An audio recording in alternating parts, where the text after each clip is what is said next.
റിട്ടയർമെന്റിലോട്ട് കിടക്കുന്നവരാണെങ്കിലും അല്ലെങ്കിലും റിട്ടയർമെന്റ് മികച്ച തരത്തിൽ ആസ്വദിക്കാൻ സാധിക്കണമെങ്കിൽ റിട്ടയർമെന്റിൽ മികച്ച ഇൻകം നമ്മൾ ക്രിയേറ്റ് ചെയ്യണം അല്ലെങ്കിൽ ജനറേറ്റ് ചെയ്യണം. റിട്ടയർമെന്റ് ലൈഫിൽ നമുക്ക് ഇൻകം ഇല്ല എങ്കിൽ വളരെയധികം പ്രശ്നങ്ങൾ സൃഷ്ടിക്കും. അതായത് നമ്മുടെ കയ്യിലുള്ള മൂലധനം എത്രയാണോ ഇത് കൃത്യമായി റിട്ടേൺ കിട്ടുന്ന സ്ഥലത്ത് ഇൻവെസ്റ്റ് ചെയ്ത് കഴിഞ്ഞാൽ അതിൻ്റെ വരുമാനം കൊണ്ട് നമുക്ക് ജീവിക്കാൻ സാധിക്കും. ഇല്ലെങ്കിൽ മൂലധനം കൊണ്ട് റിട്ടയർമെന്റ് ലൈഫ് മുന്നോട്ട് പോവുകയും മൂലധനം കഴിഞ്ഞു കഴിയുമ്പോൾ വളരെയധികം സാമ്പത്തിക പ്രശ്നത്തിലോട്ട് നമ്മളെ കൊണ്ടെത്തിക്കും. അപ്പോൾ നമ്മൾ എന്താണ് ചെയ്യേണ്ടത്? കൃത്യമായിട്ട് വരുമാനം കിട്ടുന്ന സ്ഥലത്ത് നമ്മുടെ ഈ മൂലധനം നിക്ഷേപിക്കണം. അവിടെ നിന്ന് വരുമാനം നമ്മൾ ജനറേറ്റ് ചെയ്യണം അല്ലെങ്കിൽ ക്രിയേറ്റ് ചെയ്യണം. അപ്പോൾ ഇന്നത്തെ വീഡിയോയിലൂടെ ഞാൻ നിങ്ങൾക്ക് ഷെയർ ചെയ്യുന്നത് റിട്ടയർമെന്റ് ലൈഫിലോട്ട് പ്ലാൻ ചെയ്യുന്നവർക്ക് അല്ലെങ്കിൽ റിട്ടയർമെന്റ് ലൈഫിൽ ഉള്ളവർക്ക് കൃത്യമായി ഇൻകം ഉറപ്പാക്കാൻ സാധിക്കുന്ന ധാരാളം പ്ലാനുകൾ ഇന്നുണ്ട്. അത്തരം പ്ലാനുകൾ അറിയാതിരിക്കരുത്. അവിടെ ഇൻവെസ്റ്റ് ചെയ്ത് കഴിഞ്ഞാൽ മികച്ച തരത്തിലുള്ള വരുമാനം നിങ്ങൾക്ക് റിട്ടയർമെന്റ് ലൈഫിൽ ഉറപ്പാക്കാൻ സാധിക്കും. അത്തരം വരുമാനം ലഭിക്കുന്ന ഓപ്പർച്യൂണിറ്റികളാണ് ഇന്നത്തെ വീഡിയോയിലൂടെ ഞാൻ നിങ്ങൾക്കായി ഷെയർ ചെയ്യുന്നത്. എൻ്റെ പേര് ആൽബിൻ. ഇതേപോലുള്ള അറിവുകൾക്ക് നിങ്ങൾ വളരെയധികം ഇൻട്രസ്റ്റ് ആണെങ്കിൽ പേജ് ഫോളോ ചെയ്യുന്ന കാര്യം ഒന്ന് പരിഗണിക്കുക. അപ്പം നമുക്ക് ഓരോന്നായി നോക്കാം. ആദ്യത്തേത് post office monthly income scheme. പേരിൽ തന്നെയുണ്ട്, പോസ്റ്റ് ഓഫീസ് ത്രൂ ആണ് ഇത് കൊടുക്കുന്നത്. അതായത് ഇത് കേന്ദ്ര ഗവൺമെന്റിന്റെ ഒരു പ്രൊജക്റ്റാണ്. അതായത് മന്ത്ലി വരുമാനം ഉറപ്പാക്കാൻ വേണ്ടിയിട്ടുള്ള ഒരു പ്രൊജക്റ്റാണ് post office monthly income scheme എന്ന് പറയുന്നത്. 7.4% ഇതിന് ഇൻട്രസ്റ്റ് ലഭിക്കുന്നുണ്ട്. അതായത് ഒന്ന് നോക്കുകയാണെങ്കിൽ വളരെയധികം ഉയർന്ന റിട്ടേൺ ആണ് ലഭിക്കുന്നത്.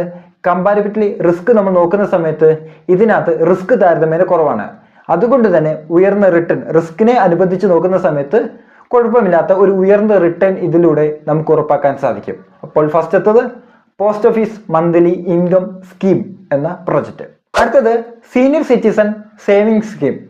പേരിൽ തന്നെയുണ്ട് സീനിയർ സിറ്റിസൺ. അതായത് 60 വയസ്സിന് മുകളിലുള്ളവർക്കാണ് ഇതിൽ ജോയിൻ ചെയ്യാൻ സാധിക്കുന്നത്.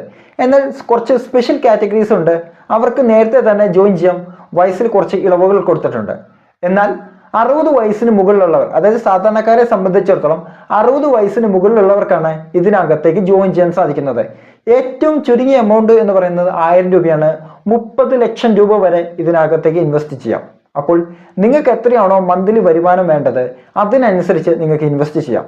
ഇത് പോസ്റ്റ് ഓഫീസ് ത്രൂവും കൊടുക്കുന്നുണ്ട്. അതേപോലെ തന്നെ ദേശസൽകൃത ബാങ്ക് മുഖേനയും ഇത് കൊടുക്കുന്നുണ്ട്. അപ്പോൾ നിങ്ങൾക്ക് കംഫർട്ടബിൾ ആകുന്ന സ്ഥലത്ത് നിങ്ങൾക്ക് പോയി അപ്ലൈ ചെയ്യാം. ഇതിന് 8.2% ഇൻട്രസ്റ്റ് ലഭിക്കുന്നുണ്ട്. അപ്പോൾ സീനിയർ സിറ്റിസൺ ഇൻകം സ്കീം, അതായത് സീനിയർ ആയിട്ടുള്ളവർക്ക് അല്ലെങ്കിൽ 60 വയസ്സിന് മുകളിലുള്ളവർക്ക് അപ്ലൈ ചെയ്യാൻ സാധിക്കുന്ന ഒരു പ്രൊജക്റ്റ് ആണ് അല്ലെങ്കിൽ ഒരു സ്കീമാണ് സീനിയർ സിറ്റിസൺ ഇൻകം സ്കീം എന്ന് പറയുന്ന ഓപ്ഷൻ. അടുത്തതാണ് പ്രധാനമന്ത്രി വയ വന്ദന യോജന എന്ന് പറയുന്ന സ്കീം. ഇത് LIC വഴിയാണ് നടപ്പിലാക്കുന്നത്. 10 വർഷമാണ് ഇതിന്റെ കാലാവധി വരുന്നത്. നിങ്ങൾക്ക് എത്രയാണോ റിട്ടയർമെന്റ് ലൈഫിൽ വരുമാനം വേണ്ടത് അതിനനുസരിച്ച് നിങ്ങൾക്ക് ഇതിനകത്തേക്ക് ഇൻവെസ്റ്റ് ചെയ്യാം. നിങ്ങൾക്ക് മന്ത്ലി വേണോ അല്ലെങ്കിൽ ക്വാർട്ടർലി മതിയോ അല്ലെങ്കിൽ ഓരോ വർഷവും മൊത്തത്തിൽ വേണോ, എങ്ങനെയാണ് നിങ്ങൾക്ക് വേണ്ടത് അതിനനുസരിച്ച് നിങ്ങൾക്ക് സെറ്റ് ചെയ്യാൻ പറ്റുന്ന ഓപ്ഷൻ ഇതിനകത്തുണ്ട്. അടുത്തതാണ് കോർപ്പറേറ്റ് ഡെപ്പോസിറ്റ് എന്ന് പറയുന്നത്. നമ്മളെല്ലാവരും ഫിക്സഡ് ഡെപ്പോസിറ്റ് എന്ന് കേട്ടിട്ടുണ്ടെങ്കിലും കോർപ്പറേറ്റ് ഡെപ്പോസിറ്റ് എന്ന് പലപ്പോഴും കേൾക്കാൻ സാധ്യത കുറവാണ്.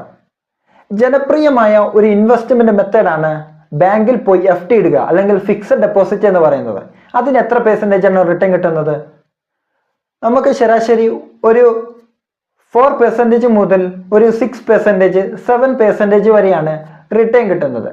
ബാങ്കിലായിരിക്കുന്നത് കൊണ്ട് തന്നെ 5 ലക്ഷം രൂപ വരെ സേഫ് ആണ്. എന്നാൽ ഇത് കമ്പനികൾ, കോർപ്പറേറ്റ് കമ്പനികളിലാണ് നമ്മൾ ഫിക്സഡ് ഡെപ്പോസിറ്റ് ആയിട്ട് ഇടുന്നത്. ഇതിനെ പറയുന്നതാണ് കോർപ്പറേറ്റ് FD എന്ന് അല്ലെങ്കിൽ കോർപ്പറേറ്റ് ഡെപ്പോസിറ്റ് എന്ന്. അതായത് ഇതിനകത്ത് റിസ്ക് ഉണ്ട്. കാരണം ഇത് കോർപ്പറേറ്റ് കമ്പനികളിലാണ് നമ്മൾ പോയിട്ട് ഡെപ്പോസിറ്റ് ചെയ്യുന്നത്. ഈ റിസ്ക് ഉള്ളത് കൊണ്ട് തന്നെ ഉയർന്ന റിട്ടേൺ നമുക്കുണ്ട്. അതായത് 8%, 9% ഒക്കെ നമുക്ക് റിട്ടേൺ ഇതിൽ നിന്ന് നമുക്ക് ലഭിക്കും. ഇതാണ് ഇതിന്റെ ഹൈലൈറ്റ് എന്ന് പറയുന്നത്. ഉയർന്ന റിട്ടേൺ ലഭിക്കും. കോർപ്പറേറ്റ് FD സ്വീകരിക്കുന്ന ധാരാളം കമ്പനികളുണ്ട്. ഏറ്റവും പ്രശസ്തമായ കമ്പനിയാണ് ബജാജ് ഫിനാൻസ്, അതേപോലെ തന്നെ സുന്ദരം ഫിനാൻസ്, അതേപോലെ തന്നെ HDFC ഹോംസ്. ഇതേപോലുള്ള കമ്പനികളെല്ലാം തന്നെ കോർപ്പറേറ്റ് FD അവർ സ്വീകരിക്കുന്നുണ്ട് അല്ലെങ്കിൽ കോർപ്പറേറ്റ് ഡെപ്പോസിറ്റ് സ്വീകരിക്കുന്നുണ്ട്. ബാങ്കുകളേക്കാൾ ഉയർന്ന റിട്ടേൺ കൊടുക്കുന്നുണ്ട്. അതേപോലെ തന്നെ ഇതിൻ്റെ അകത്ത് റിസ്ക്കുമുണ്ട്. പക്ഷേ ബജാജ് ഫിനാൻസ് പോലുള്ള കമ്പനികൾ അല്ലെങ്കിൽ സുന്ദര ഫിനാൻസ് പോലുള്ള കമ്പനികൾ അല്ലെങ്കിൽ HDFC ഹോംസ് പോലുള്ള കമ്പനികൾ എത്രത്തോളം എഫക്റ്റീവ് ആയിട്ടാണ് വർക്ക് ചെയ്യുന്നതെന്ന് നമുക്ക് അറിയാൻ സാധിക്കും. അതേപോലെ തന്നെ ഇത് ആ കമ്പനിയുമായിട്ടുള്ള ബന്ധപ്പെട്ട ട്രസ്റ്റിന്റെ ബേസിൽ നമുക്ക് ഇൻവെസ്റ്റ് ചെയ്യാൻ സാധിക്കും. നിങ്ങൾക്ക് ബജാജ് ഫിനാൻസിൽ കോർപ്പറേറ്റ് FD ഇടാൻ താല്പര്യമുണ്ടെങ്കിൽ അല്ലെങ്കിൽ കോർപ്പറേറ്റ് ഡെപ്പോസിറ്റ് ചെയ്യാൻ താല്പര്യമുണ്ടെങ്കിൽ വിൻഡ് വെൽത്ത് എന്ന പ്ലാറ്റ്ഫോമിലൂടെ ഇത് നിങ്ങൾക്ക് ചെയ്യാൻ പറ്റും. ഡിസ്ക്രിപ്ഷനിൽ ലിങ്ക് കൊടുത്തിട്ടുണ്ട്. അതുവഴി നിങ്ങൾക്ക് കോർപ്പറേറ്റ് ഡെപ്പോസിറ്റ് നിങ്ങൾക്ക് ചെയ്യാവുന്നതാണ്. ഉയർന്ന റിട്ടേണും അതുവഴി നിങ്ങൾക്ക് ഉറപ്പാക്കാൻ സാധിക്കുന്നതാണ്. അടുത്തത് മ്യൂച്വൽ ഫണ്ടിലെ തന്നെ ഡെപ്റ്റ് ഫണ്ടുകൾ. മ്യൂച്വൽ ഫണ്ടുകൾ പ്രധാനമായും 2 ഫണ്ടുകളാണ് ഉള്ളത്. ഒന്ന് ഇക്വിറ്റി ഫണ്ടും അതേപോലെ തന്നെ ഡെപ്റ്റ് ഫണ്ടും. ഇക്വിറ്റി ഫണ്ട് എന്ന് പറയുമ്പോൾ കൂടുതലും സ്റ്റോക്കിലാണ് അവർ ഫോക്കസ് ചെയ്യുന്നത്. എന്നാൽ ഡെപ്റ്റ് ഫണ്ടുകൾ എന്ന് പറയുമ്പോൾ അതായത് ഗവൺമെന്റ് ഇറക്കുന്ന ബോണ്ടുകളിലും കടപ്പത്രങ്ങളിലും ഒക്കെയാണ് ഇവർ നിക്ഷേപിക്കുന്നത്. അതിന്റെ ഇൻട്രസ്റ്റ് ആണ് നമുക്ക് വരുമാനമായിട്ട് ലഭിക്കുന്നത്. ഇത് ഒരു ഓപ്ഷനാണ്. ഇക്വിറ്റി ഫണ്ടിനെ അപേക്ഷിച്ച് നോക്കുമ്പോൾ ഡെപ്റ്റ് ഫണ്ടുകൾക്ക് റിസ്ക് കുറവാണ്. അതിലൂടെ തന്നെ ഇൻട്രസ്റ്റ് വരുമാനവും നമുക്ക് ലഭിക്കുന്നതാണ് ഈ ഡെപ്റ്റ് ഫണ്ടുകളിലൂടെ. അടുത്തതായി ഇക്വിറ്റി ഷെയർ ഡിവിഡൻഡ് ഓപ്ഷൻ. അതായത് നമ്മൾ സ്റ്റോക്ക് മാർക്കറ്റിൽ ഫണ്ട് ഇൻവെസ്റ്റ് ചെയ്യും. ഫണ്ട് ഇൻവെസ്റ്റ് ചെയ്യുന്ന സമയത്ത് നമുക്ക് ലാഭം എങ്ങനെയാണ് കിട്ടുന്നത്? അതായത് നമ്മൾ ഇൻവെസ്റ്റ് ചെയ്ത എമൗണ്ടിനേക്കാൾ മുകളിലോട്ട് പോവുകയാണെങ്കിൽ നമുക്ക് പ്രോഫിറ്റ് ആണ്. എന്നാൽ അതുകൂടാതെ തന്നെ കമ്പനികൾ ഓട്ടോമാറ്റിക്കലി പ്രോഫിറ്റ് ജനറേറ്റ് ചെയ്യുന്ന സമയത്ത് അതിൻ്റെ പ്രോഫിറ്റ് വീതം ഇൻവെസ്റ്റേഴ്സിന് വേണ്ടി നൽകും.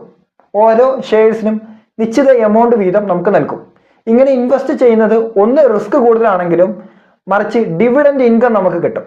അപ്പോൾ ഡിവിഡൻഡ് കൃത്യമായി പ്രൊവൈഡ് ചെയ്യുന്ന കമ്പനികളിൽ ഫണ്ട് ഇൻവെസ്റ്റ് ചെയ്യണം. ഏതൊക്കെ? IOC, call India, Bharat petroleum, ഇതേപോലുള്ള HCL ടെക്. അപ്പോൾ ഇതേപോലുള്ള കമ്പനികളിൽ ഫണ്ട് കൊണ്ട് ഇൻവെസ്റ്റ് ചെയ്യുകയാണെങ്കിൽ അവർ ഡിവിഡൻഡ് പ്രഖ്യാപിക്കുമ്പോൾ അപ്പോൾ ആ ഡിവിഡൻഡ് നമുക്ക് ലഭിക്കുകയും ചെയ്യും. അത് ത്രൂ ഡിവിഡൻഡ് ഇൻകം നമുക്ക് ക്രിയേറ്റ് ചെയ്യാൻ സാധിക്കും. അപ്പോൾ എന്ത് ചെയ്യണം? വളരെ വലിയൊരു ഇൻവെസ്റ്റ്മെന്റ് നമ്മൾ നടത്തേണ്ടതായിട്ട് വരും, അതായത് ഷെയർസിൽ. അപ്പോൾ ഡിവിഡൻഡ് കിട്ടുന്ന സ്റ്റോക്കുകളിൽ കണ്ടെത്തി അതിൽ ഇൻവെസ്റ്റ് ചെയ്യേണ്ടി വരും. അടുത്ത ഒരു ഓപ്ഷനാണ് റിയൽ എസ്റ്റേറ്റിൽ നിന്നുള്ള ഇൻകം, പ്രധാനമായി റെന്റൽ ഇൻകം. അതായത് റിയൽ എസ്റ്റേറ്റിലോട്ട് നമ്മൾ ഇൻവെസ്റ്റ് ചെയ്യണം. എന്തൊക്കെയായിട്ട്? ഒന്നെങ്കിൽ റെസിഡൻഷ്യൽ ബിൽഡിങ്ങുകൾ അല്ലെങ്കിൽ കൊമേഴ്ഷ്യൽ ബിൽഡിങ്ങുകൾ, ഇങ്ങനെയുള്ള കാറ്റഗറിയിലോട്ട് ഫണ്ട് നമ്മൾ ഇൻവെസ്റ്റ് ചെയ്യണം. ഇതിന് വളരെ വലിയൊരു എമൗണ്ട് നമ്മൾ ഇൻവെസ്റ്റ് ചെയ്യേണ്ടതായിട്ട് വരും. എന്നാൽ അതിനൊരു ഓപ്ഷൻ ഉണ്ട്. ഫേസ്ബുക്കിലും മറ്റൊക്കെ ചെക്ക് ചെയ്ത് കഴിഞ്ഞാൽ ധാരാളം റിസോർട്ടുകൾ വയനാട്ടിലും അതേപോലെ തന്നെ ഇടുക്കിയിലും ഒക്കെ ആയിട്ട് പൊങ്ങുന്നുണ്ട്.